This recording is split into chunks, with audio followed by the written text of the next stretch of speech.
what makes life worthwhile for me?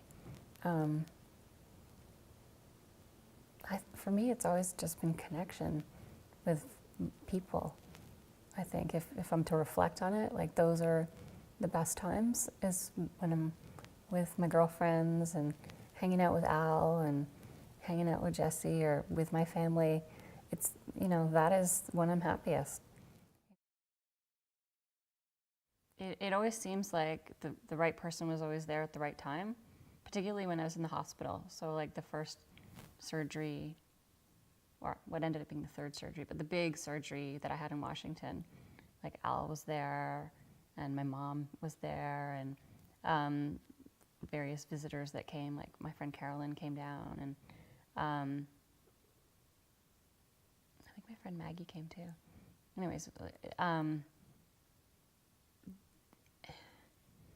yeah, it always seemed like the right person. Like my mom wouldn't have been helpful the first week, but she was super helpful the second week. And this last time in Boston too, like Jesse was there and he would help me wash my hair and do things, and Allison as well. And again, my friend Maggie and my friend Heather came, and so they were perfect. My cousin Emma came and washed my hair and braided it, and her kids, who I'm totally in love with now, and I totally miss them. They, she has 4 kids, and they would come and visit me, and when I was back at her house, they would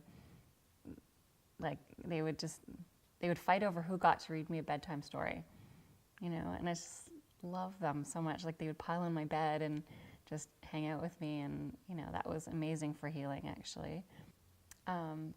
Also, my Auntie Phil was like, she's been at almost every surgery, so she's always flown in and driven, and always kind of made sure she was there for healing too. So she's always been really a great healer too. Mm-hmm.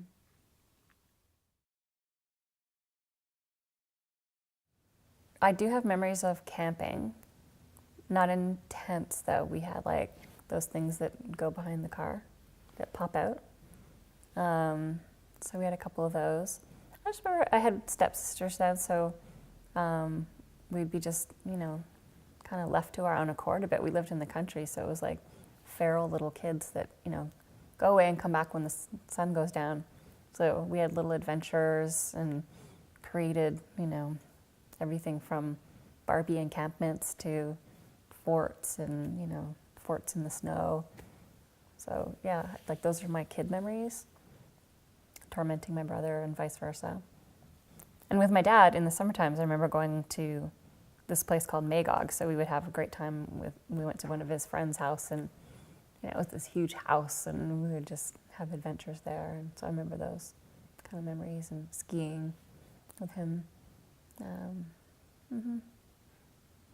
Went to Florida, went to Disney. God, again, it feels like a different chapter, a different lifetime.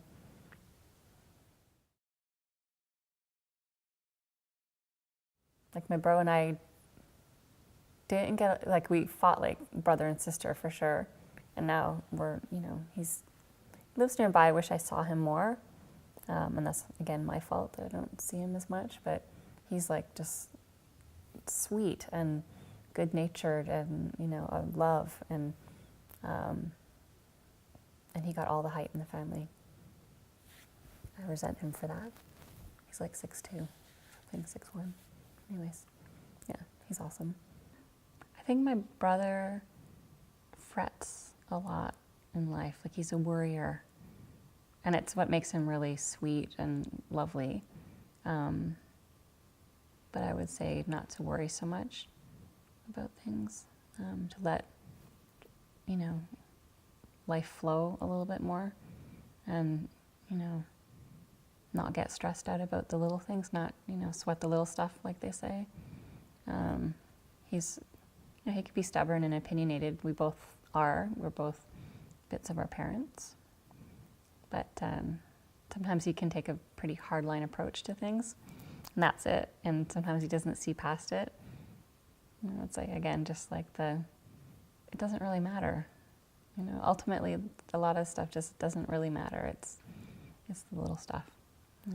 The big stuff is, his love for Carla and, you know, having a nice wedding and because they're getting married. And, you know, that stuff, that's the important stuff.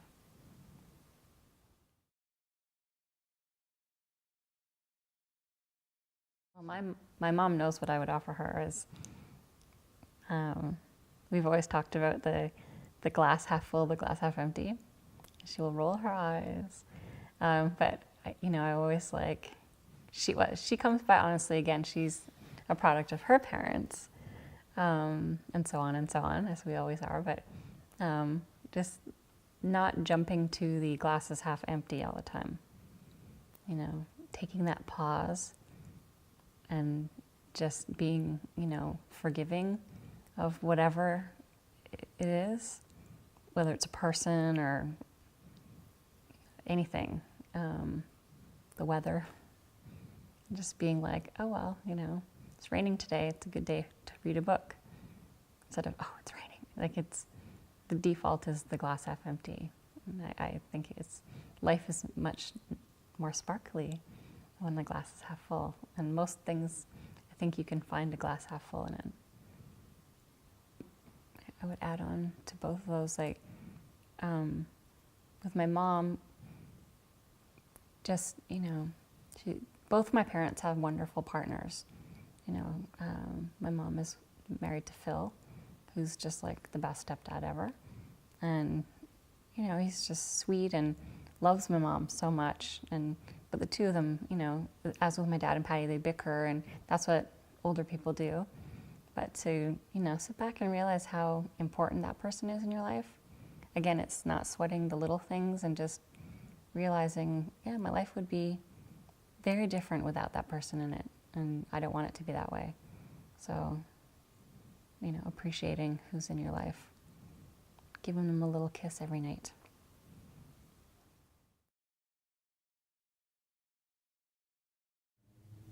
My mom's definitely the more strong one, but I think that's where I get my traits of being really strong come from. Both my parents are stubborn, and I am stubborn too. But yeah, like, my mom was tough on me growing up, but that's how I became who I am.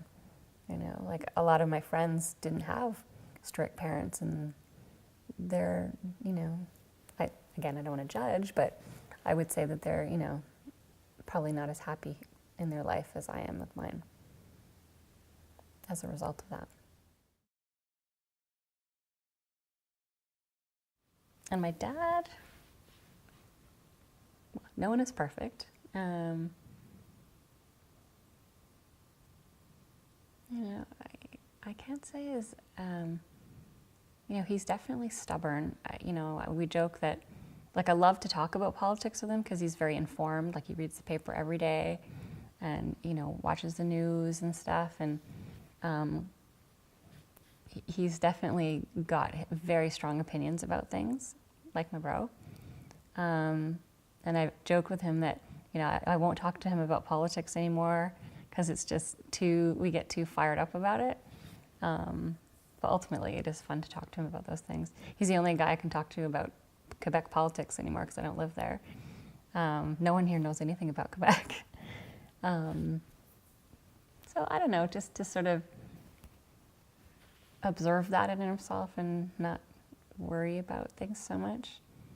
But it's kind of what makes him spicy. I don't know. So that's how he's 81 years old. He's not changing anytime soon.